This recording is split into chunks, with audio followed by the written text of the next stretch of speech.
Well, I don't know about you lot, but I feel misled. I feel lied to. We were all led to believe that now Newcastle had money, they were going to go absolutely bonkers in the transfer market, spend a gazillion pounds, sign all of the footballers. And in the end, they've signed 2 defenders and a goalkeeper, and it's not really been that exciting. In this video, we fix that.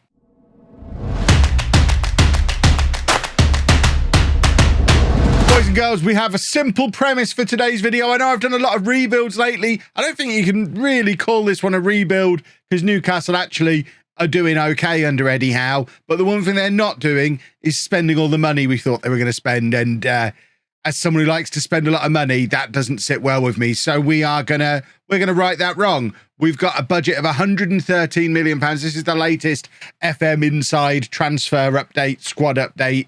That's what they reckon the transfer budget would be. The transfers have all gone through. So we've got Nick Pope in there. We've got Botman. We've got Target. Obviously got all the other players that came in over the course of last season as well. But what we don't have is excitement, pizzazz, snazziness. They've got a tycoon.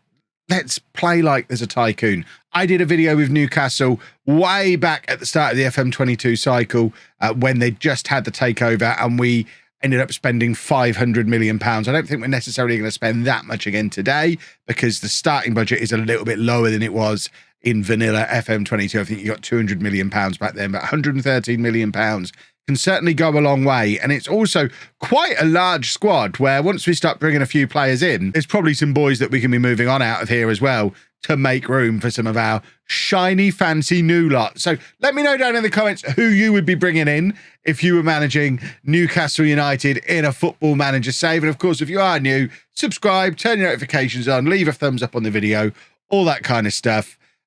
Let's go spend some money. And first, I guess we need to decide what we're going to spend that money on. It's very easy to just be like, well, we've got loads. Let's just buy someone for every position. But looking at the squad depth screen and the star ratings that we've got on here, it looks like Newcastle have kind of been strengthening in the area they most needed strengthening anyway. According to the star ratings, at least, their defence is still the weakest area at the club. Botman comes in as only the 4th best defender. Target is no better than Paul Dummett, apparently. And Nick Pope, likewise, not any better than Dubravka when it comes to star ratings. So we could probably bring in something a little fancier to play at the back. Also, the midfield is padded somewhat on the star ratings by Grimares. Once you get past him, you've got a lot of 3-star players, Willock, Joelinton, Shelvey. I think we can probably add a little bit more in there as well. And arguably most worrying for me is that in the attack, we don't really have much in the way of options, not much in the way of strength and depth. Once you get past Callum Wilson, who has had his share of injury issues over the years, you're stuck with playing Chris Wood up front, which doesn't appeal to me in the way I like to play football.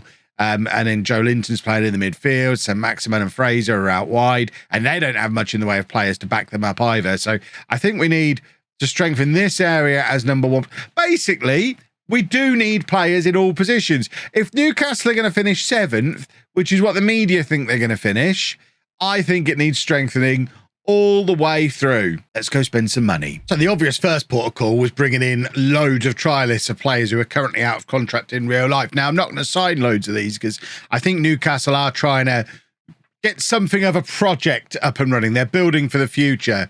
I don't know that bringing in the likes of Edinson Cavani and Dries Mertens necessarily fits into that whole building a project for the future plan that they've got. However, some of these are young enough to fit in that model. Andrea Bellotti, for example, 27 years old. Obviously, we are a year behind where we are in real life on this one, but still in real life, 28 years old.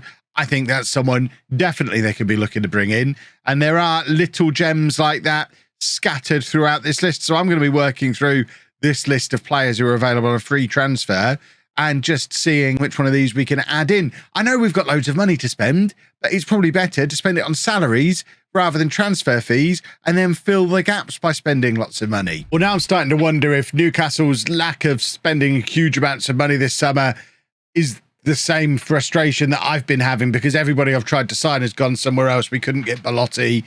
We tried to get Adnan Januzaj. We tried to get, there were many we tried to get. They've all gone elsewhere. Apart from one, Florian Grilic is now a Newcastle United player on a free transfer from Hoffenheim. He can obviously play defensive midfield, central midfield. It's actually a position that we could probably, would have been quite handy to strengthen. And we now have someone who can just sit in there, allowing Grammaric to focus on playing further forward. And that is our first body through the door. I don't think we're going to get any more free transfers, though. So from here on in, we're actually going to have to spend money. And actually, we probably need to make a start on getting some players on the transfer list as well. Because as I mentioned, it is something of a bloated squad. For example, we don't need 4 goalkeepers, all aged 29 and up. You could probably afford to bin off a couple of these. Have we got anyone in the development centre? No goalkeepers. I'd like a young goalkeeper, really. I think we need to get a couple of these gone. And I think that's a theme that's repeated in a lot of positions. That's a lot of centre-backs to be at one football club. There you go. This is a bit more like it. Spending nearly £50 million on players from Barcelona. Ronald Araujo is in. We needed another defender. We now have another defender. And he is so much better than any of the other defenders that we had at the club. We are starting to put together a decent back four now. Araujo, Botman, Target, Trippier, with Pope behind them and Grilic sat in front of them. That looks like a decent base to build from. We've still got a massive pile of cash to focus on the midfield and the attack as well. Plus, some players starting to head out the door. We've already sold Matt Ritchie to Celtic for £1.3 million. And we've got other players in the process of leaving as well. Dummett, we've got loads of offers for. Jamal Lascelles looks like he's on his way to Copenhagen. And there's a few more that are on the transfer list and not yet attracting any kind of interest. But the revolution is beginning, boys and girls. Araujo is a Newcastle player. It really does go against everything I stand for as a football manager player to build from the back. But we've fixed the defence. Now we're fixing the midfield. Ruben Neves is in.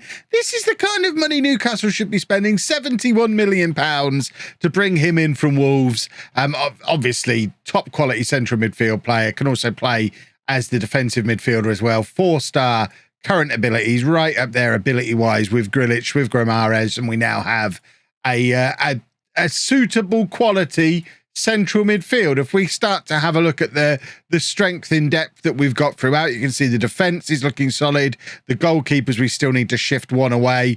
The central midfield, I think that's fine now with those three and the likes of Joelinton and Shelvey as backup options in there for us. And the starters up front are good too. I just worry a little bit about the strength in depth in those positions. We've still got £15 million left, and that's before we've sold anybody. And there's still a few players that we're looking to get rid of who we're not going to get a lot of money for. There is interest in Alan Saint-Maximin. I don't think there's I think that would be a crazy player to sell. But maybe some of these other players who've got some decent value that might be a little bit older or a little bit closer to the fringes of the team, maybe they're the ones that we were looking to move on. I mean, even the likes of Chris Wood, I'd get rid of him. If we got a good offer for Callum Wilson at 29, I'd sell him and bring in some younger options. Dubravka, if we get a big offer for Dubravka, he's definitely someone we'd let leave. So there's still plenty of business to be done. It is the 6th of August, so we've got about 3 weeks before the season starts. Oh, sorry, 3 weeks before the window closes. Just a week or so before the season starts. I don't know if that's going to be time to bring in anybody else. I'm always quite keen these days to wait for deadline day because you usually get bargains on deadline day, but it might be that we've spent all our money by then. The board want to give us some more. I mean, 113 million wasn't a lot, was it? Come on, board.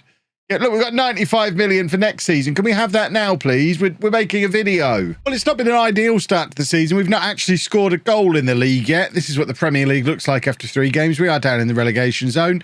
Let's, it'll be fine. It'll be fine. It will be fine. The transfer window has now closed. We weren't able to sign a striker or any kind of attacking player, really. The big summary of our window, after me starting the video complaining that all Newcastle have done in real life is signed 2 defenders and a goalkeeper, I've signed 2 defenders and a midfielder and got rid of a lot of experience and leadership in the likes of Dummett, Lascelles, Fernandez. I mean, to be fair, I think I've got rid of a lot of the players that needed getting rid of. We've trimmed the squad down. We've also got rid of Carl Darlow, who's gone out on loan for the season. Emil Kraft has gone out on loan for the season as well. We've got a young goalkeeper in just to be our third choice keeper. Bailey Peacock Farrell has come in from Burnley to be our third choice goalkeeper. But the squad is trimmed down now. Let's just get him out of the way as well. It's a more reasonable sized squad with more gaps that we can continue to work on. We've got money to spend in January. I'm hoping we'll get a little bit more money injected for January as well, so we can come back and continue this project then. I am starting to feel that it might not be a one transfer window when we're done kind of situation here, but let's holiday through to January. Hope I don't get sacked. Hope we do score some goals in the meantime and see if there's any more money to spend then and continue our search for attacking players at that point. Oh, we've made it through to New Year's Eve, 31st December. We got some good news and some bad news. The bad news is we haven't been given any more money to spend for the January transfer window. The good news is it doesn't look like we need it because we're second in the Premier League, level on points with Liverpool at the halfway point of the season. It turns out the key to not having much in the way in strengthening depth up front is to just not get any injuries. That is, I mean, if you take nothing else away from this video, take that as a tip. If you've not got many players for one position, don't get them injured. Because Callum Wilson has played all 19 games and scored 13 goals on a 7.21. He's the second top scorer in the Premier League. I mean, Ronaldo is joint with Jimenez. But then Callum Wilson is there on 13. His goals have been crucially important. We don't have much in the way of a source of goals beyond him. Although, to be fair, 8 from Saint-Maximin, 7 from Joe Linton. Ruben Neves has weighed in with 5 goals and 6 assists. Trippier starting to rack up the assists as well, as is Ryan Fraser, Bruno Guimaraes. There's plenty of creativity around this team, lots of sources of goals, and as you would expect, certain players drifting towards the top of the pile performance-wise. Trippier, Neves, Wilson, Joe Linton, and Nick Pope up there with average ratings above a 7. As we identified before, there isn't much beyond that first team. I mean, if we look at Chris Wood as an example, he's come off the bench 7 times. He's scored once. He really isn't the answer for us up front. And we genuinely have nothing really beyond Callum Wilson. If we can get any kind of offer for Chris Wood this January, I would very much take it just to reinvest. So we've been lucky with injuries, but I would say that being on 45 points after 19 games, yeah, there's an element of luck involved, but it's a pretty good squad as well. Building from the back, see, Kev knows. Liverpool have only conceded 6 goals. We're not quite at their level, but I am interested to see how the second half of this season goes. And of course, we will try and bring in more attacking players because we can't just rely on Saint-Maximin and Wilson forever, which is certainly what we've been doing. If we play well and win, generally at least one of them is grabbing a goal. Liverpool are the only team who've beaten us. Is that right? No, Everton have beaten us as well. Okay. Let's see if we can find a striker. Well, I'm going to call that a successful January. We've shipped off 3 players we didn't want. Chris Wood, Fabian Schär, £13 million for the 2 of them. John Joe Shelby's gone out to Brentford on loan as well. And then we've secured Anthony Martial on loan from Manchester United until the end of the season. He actually joins us permanently in the summer as well for £16.5 million.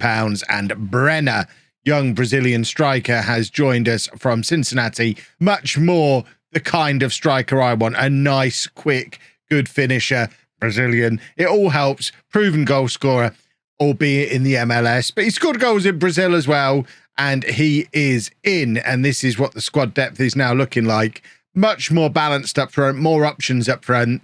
There's still players we could do with bringing in. This job isn't done by any means, but if we can get this squad into the Champions League and all the money that comes with that, and obviously the more money that flows in again from the rich owners, it's certainly many, many steps in the right direction. The job now, holiday through to the end of the season. Hope we escape injuries again because, I mean, we are operating on a pretty small squad now. Let's see if we can qualify for the Champions League. Fair enough. We fell off Liverpool a little bit in that second half of the season. I guess that was always going to happen, but most importantly, we have qualified for the Champions League, a 4th place finish. Manchester City charging past both of us to win the league as well. I'm noticing Callum Wilson has fallen down this list a little bit. Did he pick up an injury? No, he just stopped scoring. Apparently, that's a little unfortunate. Started 36 games, but only added what 6 or 7 goals in that second half of the season. Looking at this, I mean, Anthony Martial has been an absolute disaster. I can only assume we've been playing him out on the left wing. I really hope we've been playing him out on the left wing.